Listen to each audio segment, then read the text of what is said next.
The answer to question 1 on the Unit 4 test is B. Don't forget.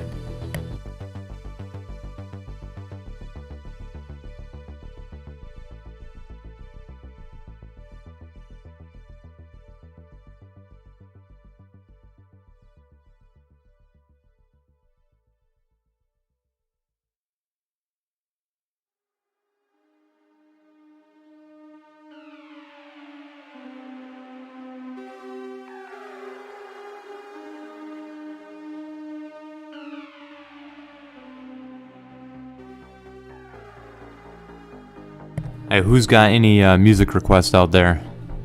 Anyone? Any music request? Huh?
The resource market.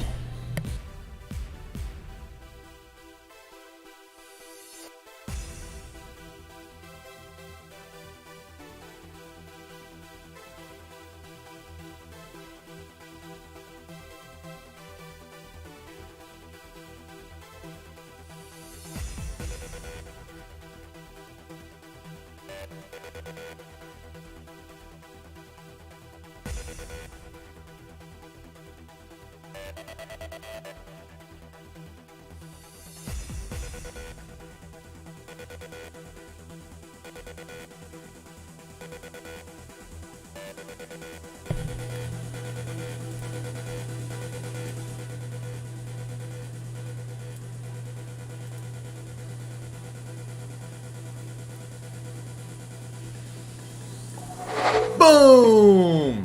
What is up, people? How are we doing out there? The seniors, third hour, AP Micro. What is going on? You guys all here? Hello?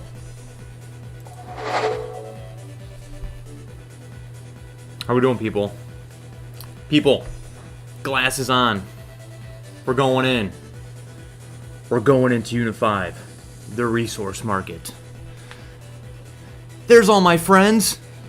Ethan, Cameron, Micah, Nina, Abe, Mare. Look at the mods. We still got mods in here, don't we? Who hasn't been a mod yet? We need more mods. Welcome on in, people. How are we doing? We're starting Unit 5 today. You guys got to get hype. We're starting Unit 5. It's going to be really cool and really boring. I meant really cool. I'm just kidding. But yeah, people, I forgot. I need to get that Unit 4 test going, all right? I hope to post the Unit 4 test tomorrow, all right? I know you guys are really wanting to take that Unit 4 test. I'll have that posted for you guys on GoFormative tomorrow, because we're ready for it, right? You guys should be feeling pretty good about, all those Unit 4 concepts. But today we're starting Unit 5. Unit 5 is the resource market, and we hope to have Unit 5 completed by Thursday. And no, Mr. Moore, isn't trying to hurry things up. Unit 5 generally is a 3-day situation in classroom, so it's called Unit 5 because it's like different than everything else, right? It has to be in its own unit, but it's not equivalent in length to the other units. So my plan is this: I'm going to combine Unit 5 and Unit 6, and you guys will receive that test next week, probably on like Wednesday or Thursday. And then I don't know what to do other than, watch you guys take a test Wednesday, Thursday, and Friday, right? Because I don't know yet if a final exam is required from me. And if a final exam is required from me, I think we're going to have a fun final exam. How's that? We'll see. But I want you guys to focus on Unit 4 test and Unit 5-6 test. Everything else doesn't really matter right now, at least in this class. Don't get me in trouble, all right? At least in this class. Chase says, I haven't been a mod. Make Chase a mod. No way. No, Chase is always getting banned in here. And he just said shut up to Cam, which is mean. Oh no, and Cam just mod. Oh no. For the test, Chase, by not everything is about you. Chase should definitely be a mod. Talk in a few minutes when you're... Okay, jeez. Hey, people, is Cameron abusing her mod privileges? Huh? Yeah.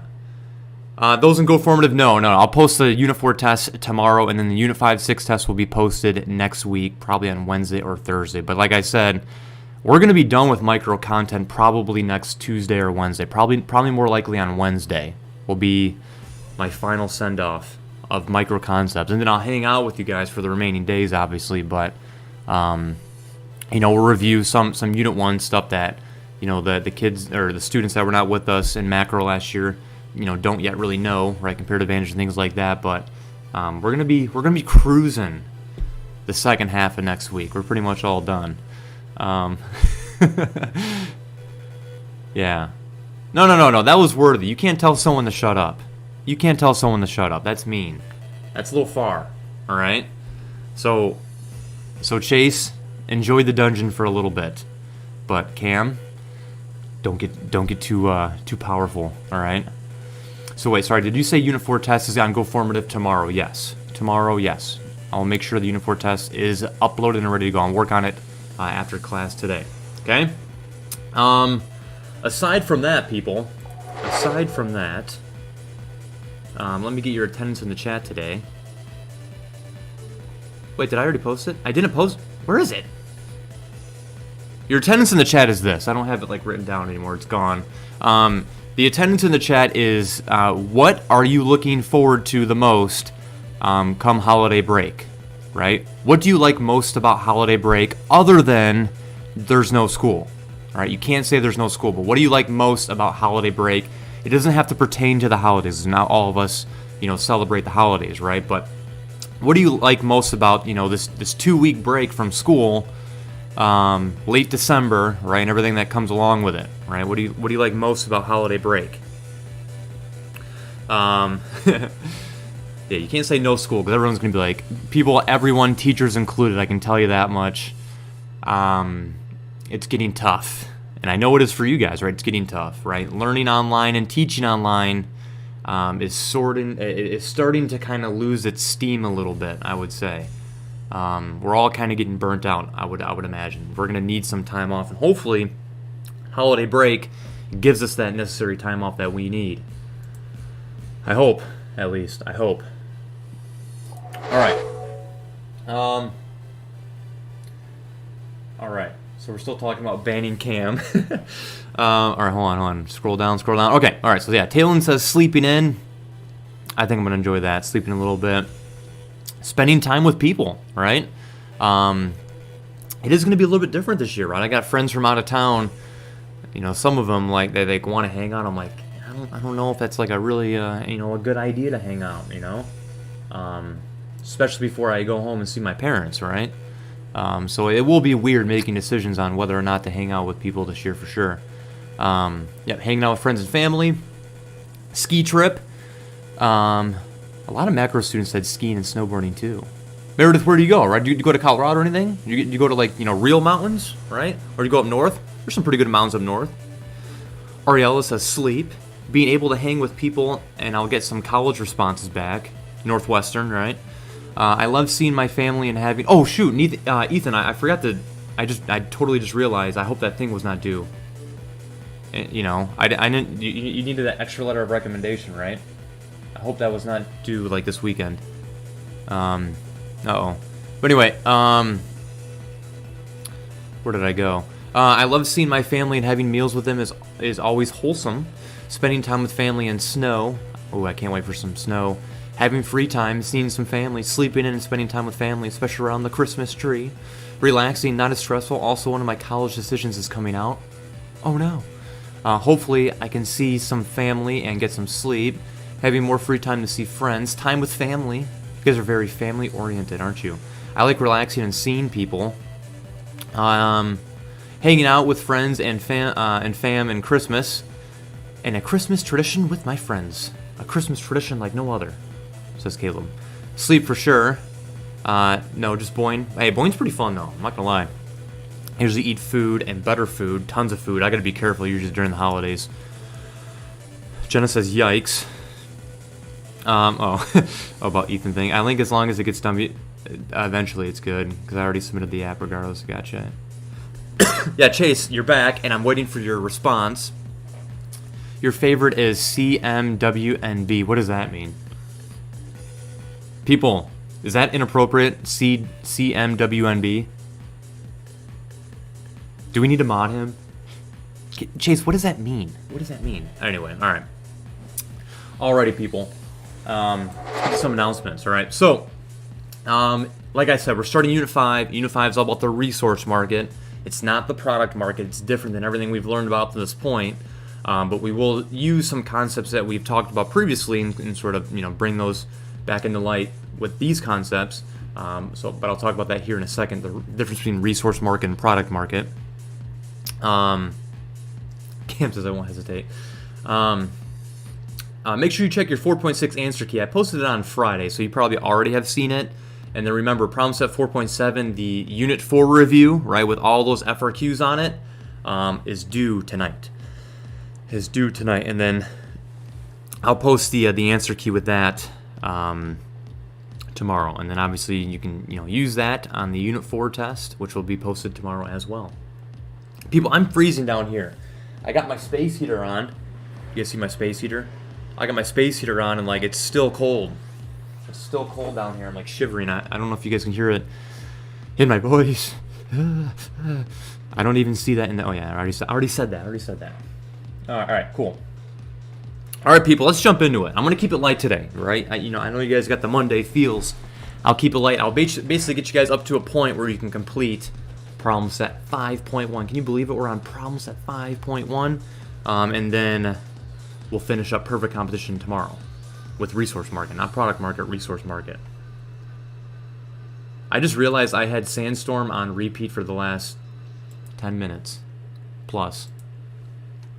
Mr. Moore, what about the copyright? Mr. Moore doesn't care anymore about the copyright. He does not care anymore. It's that time of the year. All right.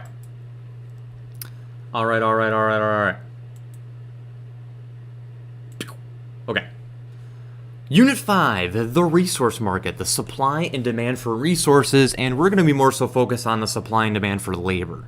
But really, it's all resources, sort of the same concepts, right? We're going to be more so focused on labor. And I just realized, people, I forgot to post your Week 8 playlist. Make sure I post the Week 8 playlist, all right, in Google Meet. Someone's responsible for making sure I do that. Because I know some of you guys, not many, a very small amount, actually read the assigned modules from the weekly playlist, right? So I'll make sure I get you guys that later. But anyway, back to circular flow, right? It's probably been a long time since you guys have seen this circular flow, and I believe on our first day of class, when I was actually teaching from my classroom because I had all those internet problems, I showed you guys this. I showed you guys circular flow. I did post it. I posted the Week 8 playlist. Did I really? Maybe I did that on Friday, actually, then. Oh, I must have posted it on Friday. Or anyway, but on that day we talked about circular flow, right? And basically, we use circular flow to really explain, the class, right? What you're going to learn about in the class. That's why I showed you guys it on the first day, right? So we spent a lot of time analyzing the product market. Nice, Jenna. Nice. We've looked at all the various product markets out there, right? There's 4 different product markets. There's 4 different product market structures. There's monopolies, there's oligopolies, there's monopolistic competition, and there's perfect competition, right? We've learned about elasticity, so many concepts that go along with the product market. And we have not yet to venture into the resource market. And we're only going to be in here for 3 days, people. But the resource market's opposite, right? In the product market, individuals demand things, right? And businesses supply those things. In the resource market, we're going to flip supply and demand, right? Because in the resource market, individuals supply, right? We supply our labor, and businesses demand our labor. Businesses demand our resources. So supply and demand is going to be completely turned upside down here in a moment, because that's what the resource market is all about, right? And instead of looking at price for a good, we're going to look at cost of labor, right, or cost of any other resource. And then Unit 6, just real quick, right? Unit 6, what we're going to start on Friday, is how is government involved in the product market and the resource market? What does government do that affects, microeconomics, right? So we're going to look at, how does the government know how many public goods to produce, right? In a local town, with this kind of willing to pay in taxes, right? How does the local government know how many parts to produce, right? We're going to be looking at public goods and when should government provide goods and when should the free market provide goods, is what we're going to look at on Unit 6. Unit 6 by far is my favorite, and we're going to start that on Friday, okay? And then we're also going to look at externalities, right? When should we tax? When should we subsidize different things? When there's a third-party benefit or a third-party cost.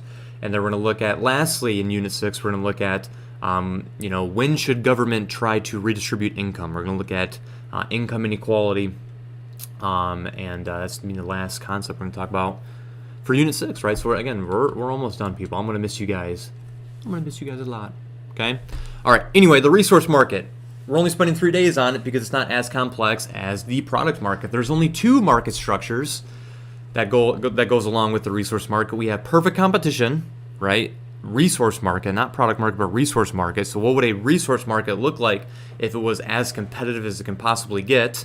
That's what we're going to look at today. And then we're going to learn about a monopsony. Not a monopoly, a single producer, a monopsony, a single buyer of labor, right? A single firm hiring labor, right? So we're going to look at the difference between perfect competition and a monopsony. All right. So what does a perfectly competitive resource market look like? And like I said, I'm going to be more so focused on labor, but really it's all the same. But labor is just much more interesting, okay? All right, so perfect competition resource market is going to be many, many, many small firms, right? So again, think about a pie chart, and every slice of the pie in the pie chart is very, very small. They're all very, very tiny, right? No one firm is any different, is any larger than any other firm, right? No firm has more market power than anyone else in terms of hiring workers, right? Now, obviously, in the real world, right, some firms are more attractive to workers than other firms, right?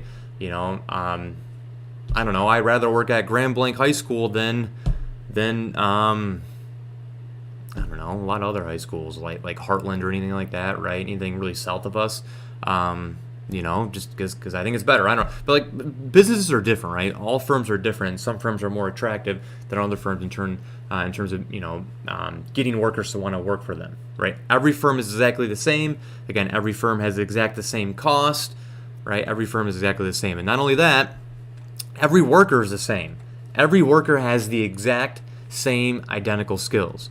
So we're generally going to be talking about unskilled labor, right? Unskilled workers, because unskilled workers generally have the same, skill set, right, for the most part. So perfect competition resource market is every firm's the same, right? Every firm has the same power in terms of hiring workers, and then every worker has the exact same identical skills, right? If everyone submitted a resume, the resume would be exactly the same, right, for everybody, right? So no one worker or firm has more power than anyone else.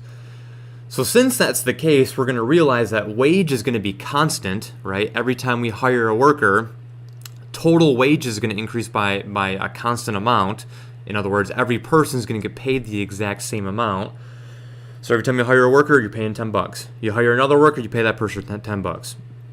You hire an additional worker, you pay that worker $10, right? Wage is going to be constant, just like price was constant or total revenue was constant beforehand. And just like perfect competition product market, firms were price takers.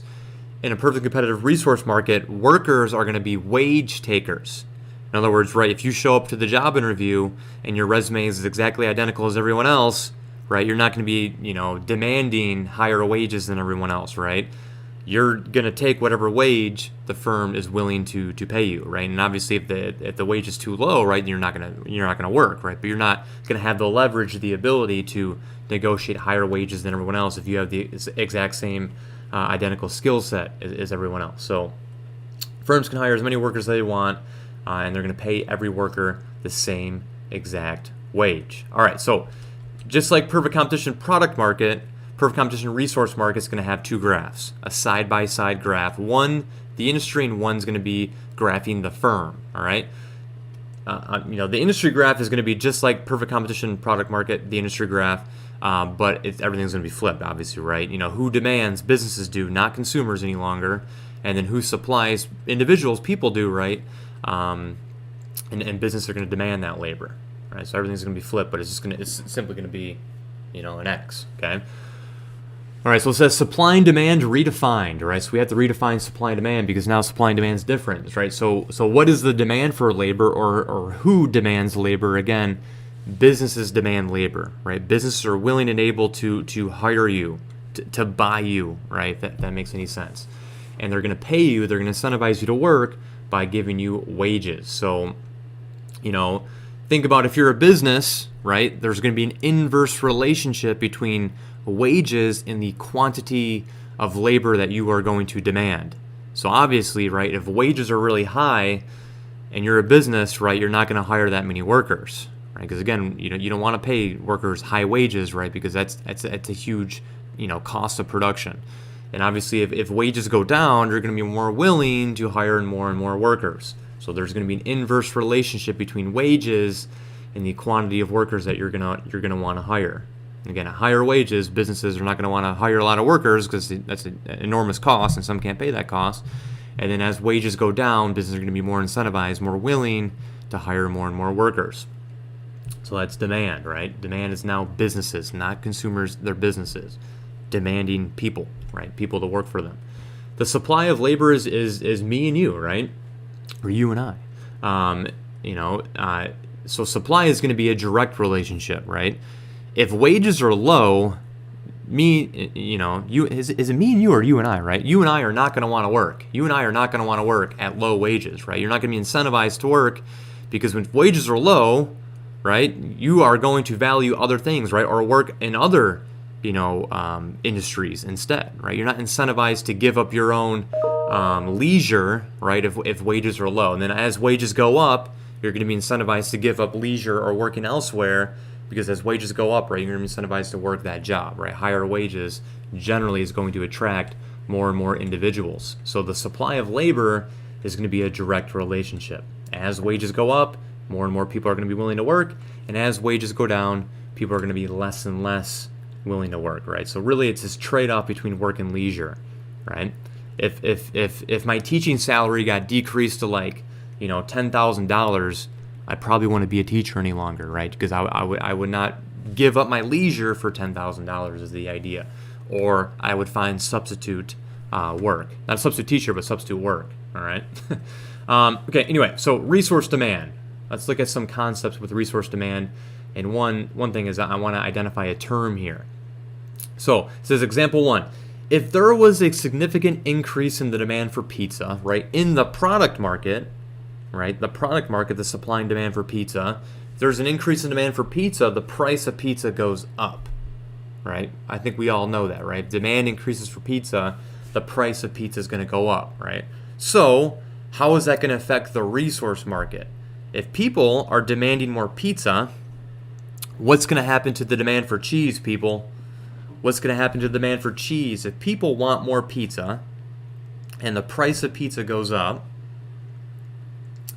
and the law of supply states that if the price of pizza goes up, suppliers are going to want to make more pizza. So what's going to happen to the demand for cheese? In the resource market, it would go up, right? Not only that, all the other resources that goes along with pizza, right? So if the demand for cheese goes up, there's going to be more of a demand for cows. If there's more demand for cows, there might be more of a demand for veterinarians, right? And more demand for vet schools, et cetera, et cetera, et cetera. That's the idea of derived demand. If demand increases for the good or service that is sold in the product market, demand is also going to increase for the resources used to produce that same good or service, right? That's what derived demand means. You need to know that term, and then also, right, it's going to ultimately be one of the shifters of the demand for labor, right? What's going to happen to the demand for pizza workers if there's more demand for pizza, right? We're going to have to hire more pizza workers, is the idea. So derived demand basically is the demand for resources is derived. It comes from the demand for the products that those resources ultimately go into to produce, right? Again, an increase in demand for cars would increase the demand for rubber, for steel, for car mechanics, for every other resource that goes along with cars, as the example. Okay. So again, we're looking at markets, right? So just like we looked at market demand, same thing with market or market demand for resource market, right? McDonald's willingness and ability to want to hire a worker, right, at these various wage rates, right? You can see obviously the inverse relationship between wages and the quantity of labor that's demanded, right? At high wages, McDonald's doesn't want to hire a whole lot of workers. And as wages go down, they're going to be incentivized to hire more and more workers, right? It's going to be more profitable to hire more workers, thus they can produce more. Have more workers, you can produce more quantity. And if you pay those workers lower wages, right, it's going to ultimately help you profit maximize. But every firm has different, willingness and ability to want to hire, workers, right? And then we just add it all up. That's the idea of market. But we're talking about perfect competition. So every firm, right, not this case, I'm just talking about like in general resource demand, right, in the resource market, the demand for labor. But if it's perfect competition, all these would be the same, right? All these would be the same. McDonald's, Burger King, every firm is exactly identical. They have the same demand for labor. All the workers are exactly the same, etc. Right? It's as perfect as it can get.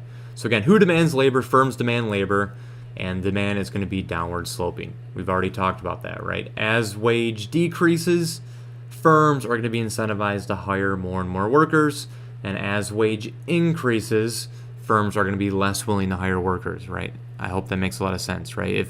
If the average teaching salary, right, increased from, I don't know, like $50,000 to $100,000, I guarantee you Grand Blanc High School is going to be laying off some teachers, right? They're going to be working with 1/3 the amount of teachers if wages went up. That's the idea. It's just an increase in the cost of production.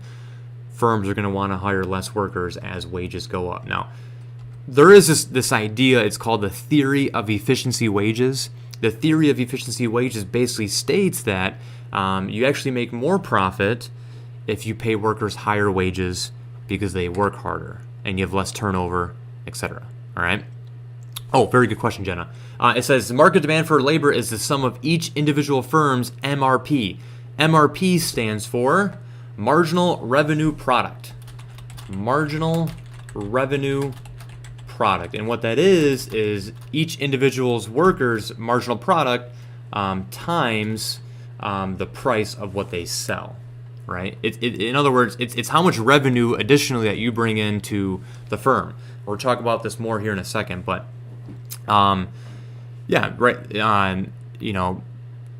your wage ultimately is determined by your value that you give to the business, all right? So for example, if a firm hires me and I increase total product by 7 units, right? Maybe I produce 7 more hats, total product increased by 7. So my additional product, my marginal product, my worth is 7 hats times the value of what a hat sells for, right? So say a hat sells for $2, right? my marginal revenue product, my value, my worth to the business, what I give back to the business, my value I add to the business would be 7 hats times $2 each. It would be $14, right? So that's going to be the demand for labor is the value that I add to the business. So generally, we're kind of jumping ahead a little bit. I almost kind of wish you didn't see that, but MRP decreases because we know that as we hire more and more workers, right, each additional worker becomes less and less productive, right? We know that price is constant as long as it's a perfect competition product market, but as we hire each and every worker, the law of diminishing marginal return states that each worker we hire is going to get less and less and less productive, right? Because they're going to step on each other's toes. Again, we're going to backtrack, and I'm going to show you guys that was a long time ago. You guys remember the law of diminishing marginal return, the 3 stages of returns? But that's the idea, is MRP decreases as the quantity of workers increases because each additional worker you hire is going to give less and less value to the business because their marginal product is eventually going to subside, in other words. But MRP is very important. And we're going to be talking about that a lot here in a second. We're going to learn how to calculate here in a second. I already showed you it's marginal product times the price, but it's what does this additional worker produce times the value of what they produce. That is going to be their worth.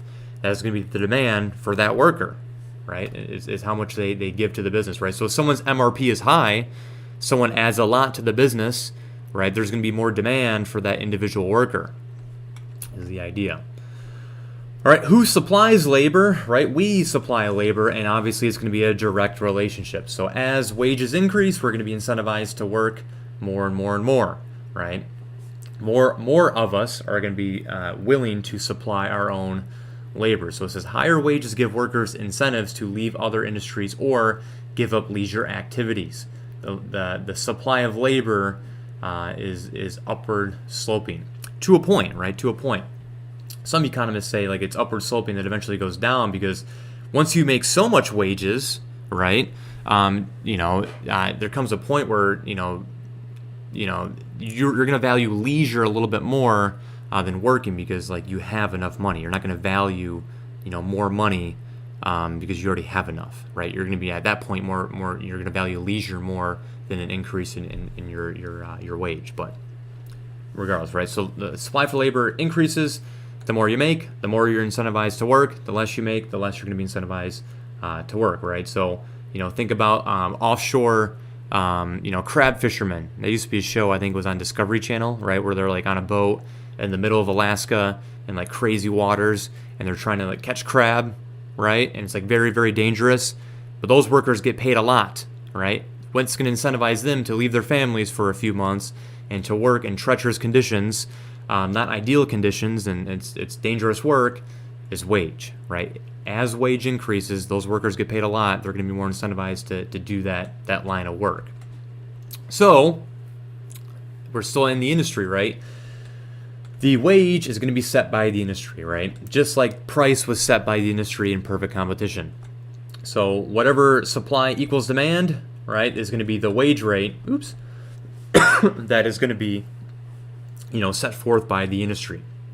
So then we're going to have that second graph, and we're going to analyze each individual firm's willingness and ability to supply demand labor, and each individual's willingness and ability to supply their labor for each individual firm. But this is the industry, right? Labor supply, upward sloping. Labor demand is downward sloping. Don't worry about MRP just yet. And then where they intersect is going to be the wage rate. So if this is supply and demand for carpenters, right, carpenters are going to get paid, $30 an hour. That's going to be the wage rate. So each individual worker, every time we hire a carpenter, the additional cost is going to be $30.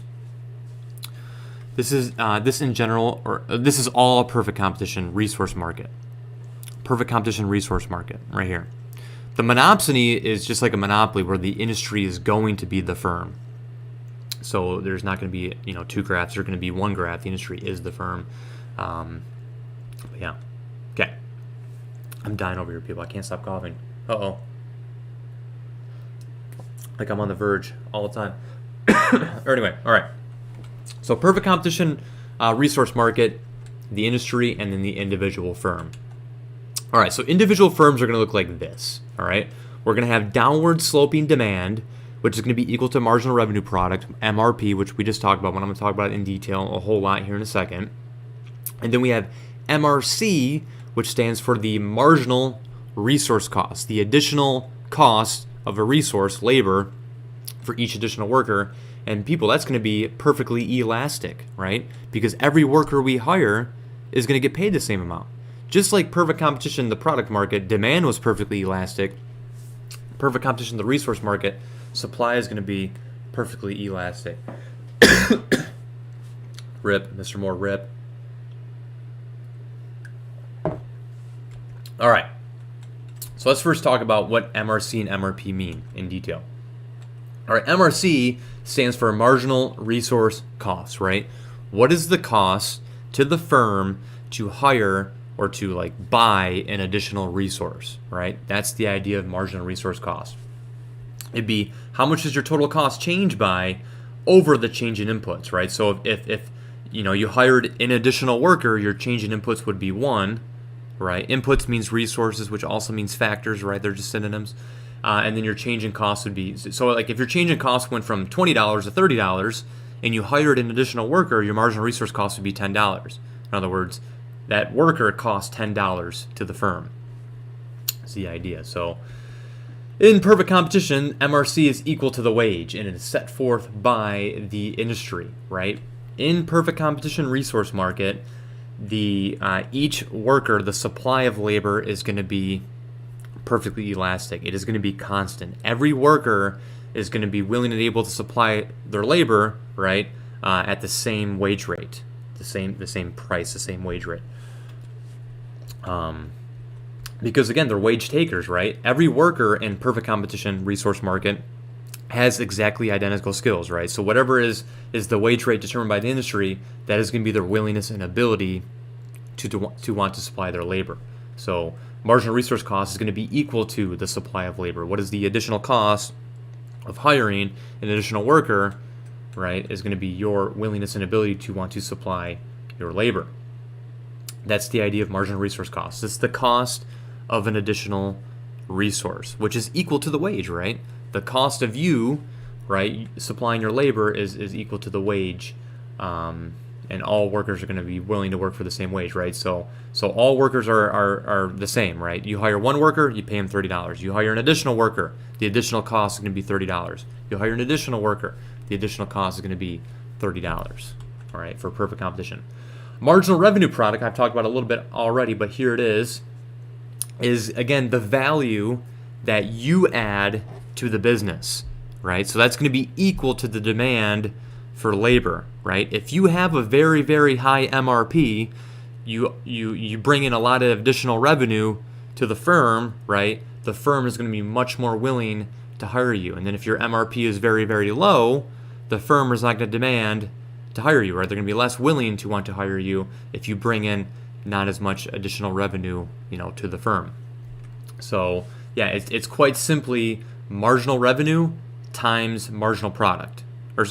Marginal product times the price, right? What do you produce? What's the additional product, the additional quantity that you produce times the price of what you produce, right? So like earlier I stated that, if I'm hired, I produce an additional 7 hats to the business and each hat sells for $2, my marginal revenue product would be $14. All right? So change in inputs one worker, change in total revenue $14, my marginal revenue product would be, $14. All right? Example, if the marginal product of the third worker is 5 and the price of the good is constant at 20, right? 5 times 20 would be $100. That third worker has a value of $100. Now, are we going to pay them $100? No, right? Because we don't have to. We get to pay them, whatever wage is set forth by the industry. But that worker, that third worker, we would pay up to $100 because that's how much value they bring into the business. But we're not going to have to pay them $100 because, again, every worker is exactly identical. And we're going to pay them whatever the wage rate is identified by the industry. So again, why is marginal revenue product downward sloping? It's because marginal product is downward sloping, right? It comes from the law of diminishing marginal returns, right? As you want to make more and more product, as you want to make more and more total product, each additional worker you hire is gonna ultimately bring in less and less additional product, right? This is like the simulation on a simulation that we played with widgets, right? Every time you hire a worker, they're going to bring in less and less, right? To a point where you hire a worker and that additional worker brings in negative marginal product. Therefore, that means total product would ultimately, go down. So, remember the 3 stages of marginal product. All right. So how do we know how many workers to employ, right? The first thing that we learned about when we learned about perfect competition, the product market, right, is how many units should be sold, right? How many units should we produce and sell that would be profit maximizing? All right. So the first thing we're going to learn about in resource market is how many workers do we want to hire? What is the profit maximizing or the cost minimizing amount of workers that we want to hire is the idea. So just like we produce up into a point where MR equals MC, right? We're not going to produce if the additional cost of producing that is greater than the marginal revenue of producing that. Same thing with hiring workers, right? We're not going to hire a worker if they bring in less MRP than it costs to hire them MRC, right? So we're going to continue to hire up until a point where MRP equals MRC. The marginal revenue product brought in by that worker is equal to the cost of that worker. If MRC is greater than MRP, we're not going to hire that worker, right? If it costs $50 to hire this worker, because that's the wage rate, and that worker only brings in $40 of additional revenue, sorry, I'm not going to hire you, right? Because it costs more to employ you than what you're actually going to bring in additionally to the business. So here we go. We got the side-by-side graph. It's going to look like this, right? Again, draw that dashed line going all the way across. This one's solid, but draw a dashed line going all the way across. And do you see why that would equal MRC? The additional resource cost, the additional cost of hiring a worker. And it's going to be equal to supply of labor because everyone's willingness and ability to work, right, is equal to the wage. So say the wage is like, $10 an hour, right? Every worker is going to get paid $10 an hour. Everyone's willing to supply their labor for $10 an hour. No one's going to ask for $11 an hour because they're not going to get hired, and they know that. And no one's going to work for $9 an hour because there's hundreds of thousands of firms, and every firm's exactly identical. You can get a job at $10 an hour. There's no incentive to ask for $9 an hour. There's no incentive to ask for $11 an hour because no one's going to hire you. That's the idea. It's just like perfect competition product market, right?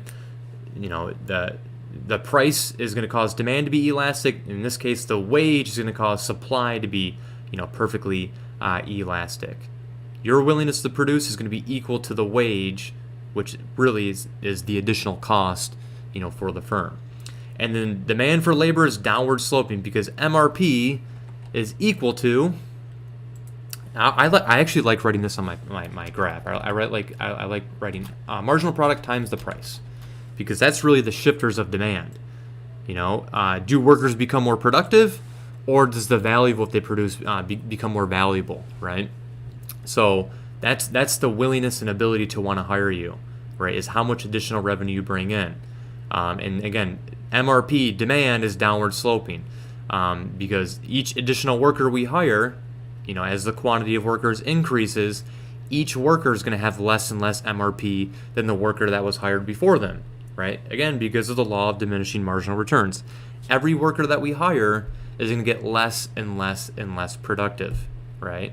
So, this worker right here that we hire is going to be a lot less productive, is going to have a lot less MRP than, say this worker, hired, right? So our demand is downward sloping as the quantity of labor increases because, every time we hire a worker, they're going to give us less and less, value to the business, right? So as wage decreases, we're going to hire more workers, and then as wage decreases or increases, we're going to hire less workers. So wherever MRC equals MRP, that's going to be the quantity of workers that we're going to hire. So we're going to do this tomorrow, though. I don't want to jump ahead, but we're going to be changing demand or supply over here, which is ultimately going to change the wage over here, and then you're going to be able to identify, how much workers are we going to hire, more or less workers based on whatever happens, over here, shifters of labor supply and shifters of labor demand. And then sometimes, you're given a shift over here right, for the individual firm before it takes place in the industry, and then we're going to do the same thing. So tomorrow we're going to manipulate the graph. We're going to change supply and demand to ultimately figure out, what happens, what's the change in quantity, etc. Today, all I'm concerned about is can you calculate MRC, can you calculate MRP, and then can you identify the quantity of workers that the firm wants to hire. Are there questions about other factors on the exam, like graphs or something like that? Like instead of labor, perhaps, right? But it all worked, basically the same. Everything would be exactly the same. There is one concept we're going to talk about probably on Wednesday when we talk about monopsonies. It's basically the same as utility maximization, but it's called the cost minimizing rule, or the least cost rule. And that's more so focused on, not on labor, but more so focused on like other resources, like robots and things like that. So that's what you're asking about. All right, so let's do this example, and this is what your problem is going to look like today. All right, it says you hire workers to mow lawns, and the wage rate for each worker is set at $100 a day, right? Wage is constant, and that was set by where supply and demand equal one another in the industry, right? Every time you hire a worker, the marginal resource cost is going to be $100. Every worker is willing to work for $100 a day. And each lawn that you mow, because in this case we're talking about a service, the price of that service is going to be $50. We're going to assume that not only is this a perfectly competitive resource market, this is a perfectly competitive product market. So price is also constant. Every time you mow a lawn, the price will be $50. If you hire one worker, the first worker, that first worker is very productive, and they can mow up to 4 lawns in a day. If you hire a second worker, both of them combined can mow up to 5 lawns per day. All right? So let's work through each of these 7 questions, just because, like, 1, run out of time, but 2, I can't get instant feedback, right? So anyway, so what is the marginal resource cost for each worker? All right, well, what's the marginal resource cost for the first worker? It's $100, right? How much does it cost to hire the first worker? $100. How much does it cost to hire the second worker? $100. How much does it cost to hire the third worker? $100, right? MRC is constant. It's $100, and it's whatever the wage is, right? If this, because generally we'll say this is, in a perfectly competitive resource market, the wage is $100, right? The MRC for every worker is always going to be $100. Every worker is exactly the same, and your willingness and ability to hire them is $100. So your marginal resource cost. What is the first worker's MRP? What is the first worker's value added to the business, their marginal product times the price? Well, the first worker mows 4 lawns, right? They produce a quantity of 4. And each lawn sells for a price, the service, right, at $50. So that first worker is going to bring in $200 in revenue. $200 would be that worker's MRP. Does that make sense, right? That first worker produces 4 units, and each lawn that they mow brings in $50 in revenue. So their total additional revenue product would be $200. So in other words, that first worker, could demand a wage for $200. Are we going to pay them? No. But like that's how much value that worker adds to the business. What is the second worker's MRP? Well, the second worker, right? So it says if you hire 2 workers, they can mow 5 lawns together. So we went from a total product of 4 to a total product of 5. So the additional product, the marginal product of that second worker is only 1. When we hire that second worker, they only produce an additional quantity of 1 unit. And then times the price. Again, marginal revenue product is marginal product times the price. Their marginal product is 1. The price of the lawn is $50, so their MRP is only $50. Again, I hope that makes sense, right? Every time we hire a worker, MRP is going to be less and less and less. Again, because the law of diminishing marginal returns. All right? So number 4 says, how many workers will you hire? Well, again, we're going to hire up into a point where MRP equals MRC. So MRC is $100. Will we hire the first worker? The first worker brings in $200 to the business, and we only have to pay them $100. First worker, yes, you're definitely hired. You bring in $200, and we only have to pay you $100. Yes, we're going to do that. However, the second worker, right? The second worker only brings in $50 to the business, and we have to pay them $100. I'm sorry, the second worker, you're not going to be hired. So we're going to hire, just the first worker, just only one person. How much are you willing to pay the first worker? we are willing to pay the first worker $200. That's how much value they bring into the business, but we're only going to pay them $50 because $100, right? That's the marginal resource cost. We only have to pay them $100, right? Again, because every worker is exactly identical, right? That first worker is replaceable. That first worker has the same exact identical skills as every other worker in this market, in this industry. So, that first worker brings in 200. Wait, did I say 250? That first worker brings in $200 of revenue. So, we would be willing to pay up to that, but we don't have to, right? Because every worker is identical, right? So, we'll find someone else that's, brings that kind of revenue, and also we only have to pay them $100. Yeah, up to $200. Up to $200. Yeah, shouldn't five? Yeah, $200. And then 7, what must happen to the wage in the market for you to hire that second worker? Well, in order to hire that second worker, right, that second worker has to either bring in more revenue product, right? So that worker either has to become more productive, or the price of what that worker produces, the price of a lawn increases in price. Then we might hire that worker, or the wage rate has to fall.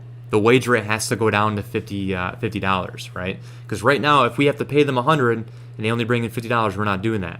So either the worker has to get more productive, the price of the lawn has to increase, or the wage rate has to go from 100 to 50 for us to want to hire that second worker. So a multitude of things can happen, right? Either more productive, the derived demand, right? The price of what the lawn increases, or wage decreases to a point where that worker, we could hire them, right? It's actually going to be advantageous to hire that person.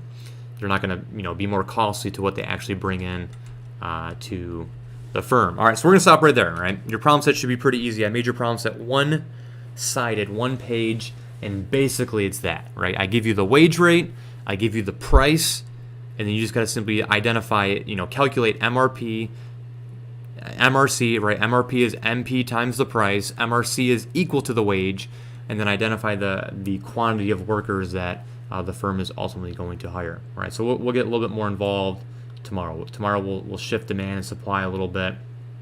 Yeah, so all right, people, I'll see you guys in Google Meet here in a moment.